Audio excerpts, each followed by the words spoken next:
আসসালামু আলাইকুম, সবাই কেমন আছেন? আলহামদুলিল্লাহ, আমরা সবাই ভালো আছি। আজকে আয়ারল্যান্ডের ওয়েদারটা মোটামুটি, যাই হোক, আমি এই শর্ট ভিডিওতে কভার করতে চাচ্ছি সেটা হচ্ছে আয়ারল্যান্ডে প্রাইমারি স্কুলে বাচ্চাদের ফ্রুট ডুয়েটস প্রোগ্রাম রিলেটেড।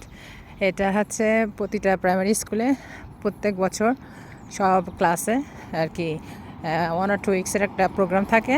এটা বাচ্চাদের আর কি শেখানো হয় যে ফ্রুটস এবং ভেজিটেবল তোমরা কীভাবে মানে খেলে আর কি আপনার হেলদিভাবে করতে পারবে, যেহেতু আয়ারল্যান্ডের মোস্ট অফ দ্য বাচ্চারা আর কি ওরা ফাস্টফুড খায় আর ফ্রাই জিনিস বেশি পছন্দ করে।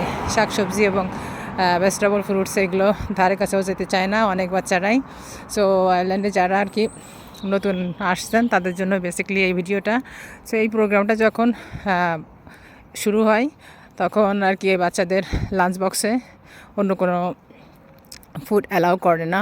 সো এক্সাম্পল হচ্ছে চকলেট, তারপরে কোনো মিট, শুধু ভেজিটেবল ফ্রুটস আর বিভিন্ন ধরনের আর কি ভেজিটেবল স্যান্ডউইচ, এই ধরনের খাবার তাদেরকে দিতে হবে, মানে হেলদি অপশান আর কি থাকবে সবসময়। আর স্কুলে গেলে একটা ফ্রুটসের প্যাকেট, একটা ভেজিটেবলের প্যাকেট দেয়, সেটা আর কি এভরিডে দেয়। সো এইভাবে আর কি ওরা 2 উইক্সের এই প্রোগ্রামটা কমপ্লিট করে। কমপ্লিট শেষে সব বাচ্চাদের এক একটা করে সার্টিফিকেট দেয় যে তোমরা এটা প্রোগ্রামটা কমপ্লিট করছো।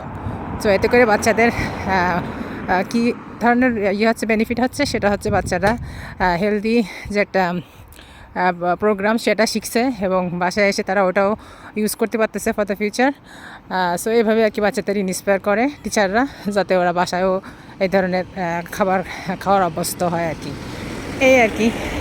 সো যারা নতুন তারা অবশ্যই ফলো করবেন এগুলা, যেহেতু বাচ্চাদের ওইগুলো দিলে পরে খেতে দিবে না। সো কোনো প্রশ্ন থাকলে জানায়েন। আল্লাহ হাফেজ, আসসালামু আলাইকুম।